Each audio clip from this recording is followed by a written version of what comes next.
नमस्कार सबैजनामा। आज जेठ 15 गणतन्त्र दिवस। गणतन्त्र दिवसको सम्पूर्ण नेपालीहरूमा हार्दिक मङ्गलमय शुभकामना व्यक्त गर्न चाहन्छु। गणतन्त्र दिवस कहाँबाट सुरु भयो, गणतन्त्रको स्थापना कसरी भयो भन्ने बारे थोरै पृष्ठभूमि पल्टाएर हेरौँ है त। गणतन्त्र दिवस राजाको शासनको अन्त्य भएको दिन, जनताले आफ्नो हातमा सत्ता लिएको दिन अथवा जनताको हातमा सत्ता परेको दिन, राजाको निरङ्कुश शासनबाट स्वतन्त्रता पाएको दिन। नेपालमा गणतन्त्र स्थापनाको पहिलो कदम हो 2046 सालको जनआन्दोलन अथवा पहिलो जनआन्दोलन। 2017 सालमा राजा महेन्द्रले प्रजातान्त्रिक व्यवस्था हटाएर पञ्चायती व्यवस्था ल्याएका थिए। 30 वर्षसम्म नेपालमा पञ्चायती प्रणाली अन्तर्गत चलेकाले जनतामा असन्तोष बढ्दै गयो। राजनैतिक दलहरू प्रतिबन्धित थिए, अभिव्यक्ति स्वतन्त्रता थिएन र चुनावमा जनता स्वतन्त्र थिएनन्। 2046 साल फागुन 7 गतेदेखि संयुक्त जनआन्दोलन सुरु भयो। नेपाली काङ्ग्रेस र संयुक्त वाम मोर्चाको नेतृत्वमा लाखौँ जनता सडकमा उत्रिए। आन्दोलन देशभर फैलियो। हुलाक बहिष्कार, विद्यालय बन्द, नाराबाजी, जुलुस, हडताल आदि भए। 2046 साल चैत्र 26 गते राजा वीरेन्द्रले संविधान सभा नगरी प्रजातान्त्रिक संविधान दिने घोषणा गरे। पञ्चायती व्यवस्था समाप्त भयो। बहुदलीय प्रजातन्त्र स्थापना भयो। 2067 सालको संविधान जारी भयो, जस अनुसार संविधानात्मक राजतन्त्र कायम रह्यो। 2052 सालदेखि सुरु भएको माओवादीको सशस्त्र द्वन्द्व, बहुदलीय व्यवस्था आयोग, आर्थिक र जातीय विभेद अन्त्य भएन। राजनैतिक दलहरू बीचको असमझदारी र भ्रष्टाचार बढ्दै गयो। तत्कालीन नेकपा माओवादीले जनयुद्ध सुरु गर्ने घोषणा गर्यो। 2052 साल फागुन 1 गते माओवादीले रोल्पा, रुकुम, सिन्धुली आदि स्थानमा प्रहरी चौकी आक्रमण गरी सशस्त्र द्वन्द्व सुरु गर्यो। उद्देश्य संसदीय व्यवस्थाको अन्त्य गरी गणतन्त्र स्थापना गर्नु थियो। परिणाम, यो युद्ध झन्डै 10 वर्ष चल्यो। करिब 17,000 जनाको ज्यान गयो। देशभर अस्थिरता, हिंसा र विकासमा ठूलो अवरोध भयो। 2062-63 सालको दोस्रो जनआन्दोलन लोकतान्त्रिक जनआन्दोलन सुरु भयो। राजा ज्ञानेन्द्रले 2059 सालमा निर्वाचित प्रधानमन्त्रीलाई हटाई सत्ता आफ्नो हातमा लिए। उनले प्रत्यक्ष शासन चलाए, जसले जनतामा आक्रोश फैलियो।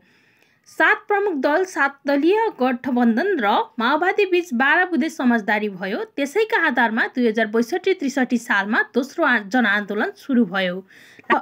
लाखौँ जनताको सहभागितामा भयो बन्द, हडताल, जुलुस, नागरिक अवज्ञा कार्यक्रम चलाइयो।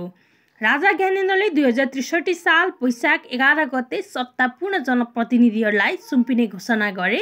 संसद पुनर्स्थापना भयो। अनन्त 2065 साल जेठ 15 गते संविधान सभाले गणतन्त्र घोषणा गर्यो र आज हामी त्यसैलाई आधार मानि गणतन्त्र दिवस मनाइरहेका छौँ। विश्व प्रसिद्ध अङ्ग्रेजी विश्वविद्यालय क्याम्ब्रिजको परिभाषाबाट गणतन्त्रात्मक शासन पद्धति भनेको यस्तो राज्य व्यवस्था हो जहाँ राजा वा रानी नभइकन जनताद्वारा चुनिएका प्रतिनिधिहरूले शासन गर्ने गर्दछन्। नेपालमा गणतन्त्र आउनु अगावै राष्ट्र प्रमुख हुनका लागि राजपरिवारमै जन्मिएका व्यक्ति अर्थात् राजाका छोराछोरी राजपाटमा हुर्किएका शाही सदस्य मात्र हुन पाउने व्यवस्था थियो। समयको परिवर्तन हेरौँ। आज स्वतन्त्र अनि गणतान्त्रिक नेपालमा जन्मिएका हरेक नागरिकले आफ्नो स्वतन्त्रता, राष्ट्रप्रेम अनि स्वच्छन्दताका आधारमा भविष्यको राष्ट्रपति हुने सम्भावना बोकेर जन्मिएका छन्। आज नेपालमा विभिन्न 7वटा प्रदेशहरूमा अनि प्रादेशिक शासन स्वरूपमा गणतन्त्रको नयाँ खाका कोरिसकिएको छ। सङ्घीय स्वरूपमा विक्रम सम्वत 2065 साल जेठ 15 गते ऐतिहासिक संविधान सभाको पहिलो बैठकले 1 शताब्दी लामो राजतन्त्रको अन्त्य गरी नेपाललाई सङ्घीय गणतान्त्रिक मुलुक घोषणा गरिएको थियो। जनआन्दोलन 2062-63 को जगमा गणतन्त्र घोषणा भएको ऐतिहासिक दिनको सम्मान स्वरूप हरेक वर्ष जेठ 15 गते नेपालले गणतन्त्र दिवस मनाउँदछ। जेठ 15 गतेको यसै ऐतिहासिक दिनको सम्मान स्वरूप सरकारले आज सार्वजनिक बिदा दिएर यसलाई सम्मान, गौरव र लोकतान्त्रिक गणतान्त्रिक मुलुकको उपलब्धिलाई उत्सवको रूपमा सारा नेपालीले मनाउने गर्दछन्।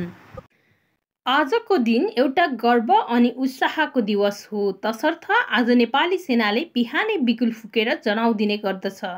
टुडीखेल काठमाडौँ लगायत देशैभरका थुप्रै ठाउँहरूमा आज भेला, कार्यक्रम अनि अन्तर्क्रिया गर्ने गरिन्छ। साँझमा गणतन्त्रका अथक योद्धा शहीदहरूको सम्झना स्वरूप मोमबत्ती बाल्ने कार्यक्रम पनि गरिन्छ। गणतन्त्र दिवसका अवसरमा आज 7वटा प्रदेशमा प्रभात फेरी, खेलकुद, प्रवचन, गोष्ठी एवं सांस्कृतिक कार्यक्रम समेत हुँदैछ। त्यसै गरी विदेशस्थित नेपाली राजदूतावास, कूटनीतिक नियोग तथा वाणिज्य दूतावासहरूमा विभिन्न कार्यक्रम गरिनेछ भने साँझमा दीपावलीको उल्लासमय कार्यक्रमहरू समेत राखिएको छ। यसैबीच गणतन्त्र दिवसको उपलक्ष्यमा छिमेकी मुलुकहरू चीन र भारत सहित अन्य मुलुकका प्रमुखहरूले शुभकामना दिँदै नेपालमा शान्ति र समृद्धिको नयाँ ढोका खोलिने विश्वास गरेका छन्। गणतन्त्र दिवसलाई जनता सार्वभौम भएको सुखद र उल्लासमय दिनका रूपमा मनाइन्छ। नेपाली हामी रहँला कहाँ नेपालै नरहे, युगौँ युगान्तसम्म सिम्रिक रङले नेपाली पहिचानको बयान गरोस्, अमर ख्याति प्राप्त गर्न सकोस्, मन अनि वन दुवैतर्फ डाफे उडोस्, नेपाली टोपी र सगरमाथा उच्च रहन् अनि विविध शासन कायम रहोस्, देशले राजनीतिक, सामाजिक, आर्थिक स्थिरता प्राप्त गर्न सकोस्। गणतन्त्र दिवसको सार्थक शुभकामना। हिमाल, पहाड, तराई सबैतिर गणतन्त्र दिवस र राष्ट्रिय एकताका लहर एकै स्वरमा भई फैलिउन्। हो, म नेपाली हुँ, नेपाली हुनुमा गर्व छ र यो गर्व शक्ति बनिरहोस्। नेपालीको जय होस्, मेरो नेपालको जय होस्। शुभकामना।